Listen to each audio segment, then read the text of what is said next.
ไก่อสร้างขัวทางจำกัดพร้อมด้วยแผนกโยธาธิการและขนส่งแขวงสวรรณเขตได้ร่วมกันลงติดตามความคืบหน้าของโครงการบูรณะรักษาและซ่อมแปลงเส้นทางหลวงแห่งชาติเลขที่9 B แขวงสวรรณเขตอยู่เขตบ้านโพนทรายและบ้านนาเซงนครไกรสอนพรหมวิหารโครงการดังกล่าวมีรวงยาว35 กิโลเมตรความกว้าง9 เมตรเริ่มจากจุดหน้าห้องหมอแขวงบ้านทาแห่นครไกรสอนพรหมวิหารฮอดบ้านลัก35เมืองจำพรโครงการนี้นำใช้งบประมาณจากกองทุนทางประจำปี2025ในมูลค่า354 ล้านกว่ากีบโดยได้เซ็นสัญญาวันที่15 กรกฎาคม 2025รับเหมาโดยบริษัทวันวิไลก่อสร้างขัวทางจำกัดระยะเวลาปฏิบัติโครงการแม่น1 ปีเริ่มแต่เดือนมิถุนา2025หาเดือนมิถุนา2026ท่านตั้งหน้า2 ฝ่ายได้รายงานว่าปัจจุบันความคืบหน้าของโครงการอยู่ที่ประมาณ80 ส่วนห้อยและจะเร่งลงมือดำเนินการให้สำเร็จตามแผนในเดือนมิถุนา2026นี้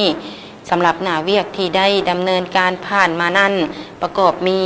เวียกซ่อมแปลงคุดหื้อหน้าทางปูยางที่เปเพในแต่ละจุดเวียกปรับปรุงระบบระบายน้ำและป้องกันการสอดเจือนเวียกป้องกันระบบความปลอดภัยการสัญจรโดยเฉพาะในการลงติดตามครั้งนี้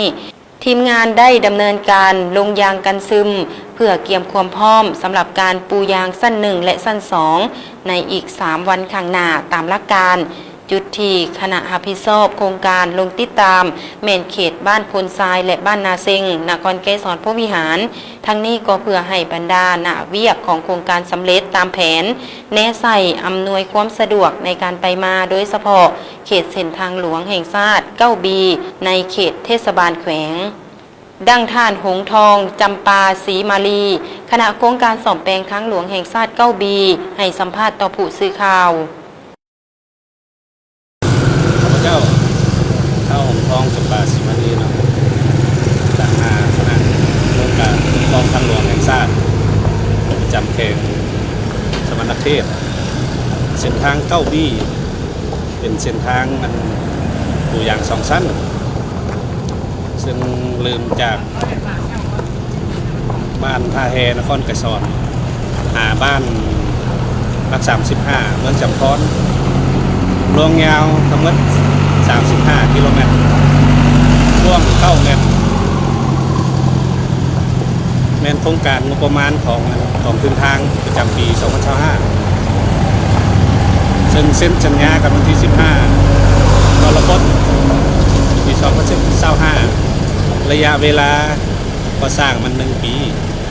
เริ่มแต่วันที่1 เดือน 6 ปี2025ที่5 เดือน 6 ปี2026คือว่าขึ้นสัญญามูลค่า354 ล้าน 816,497 กีบรับเหมาโดยบริษัทวันวิไลก่อสร้างก่อทางโครงการดังกล่าวแม่นได้จัดตั้งปฏิบัติตามใบสั่งเรียกของแผนกยทขแขวงฉบับเลขที่4312ทับยทขสขลงวันที่30 เดือน 6 ปี2025ซึ่งบริษัทได้เริ่มลงมือแต่วันที่1 เดือน 6 ปี2005เป็นต้นมาปัจจุบันความคืบหน้าแม่นปฏิบัติได้ 80% และจะให้สำเร็จในเดือน 6 ตามแผนที่กำหนดไว้ปัจจุบันนี้เรากำลังเฮ็ดเวียกขุดหื้อเป็นจุดเริ่มแต่ลัก35เรื่องจะพรกลับมาหาเทศบาลนครไกรสอนตัวเวียกตัวอย่างสั้นหนึ่งคือว่าสำเร็จ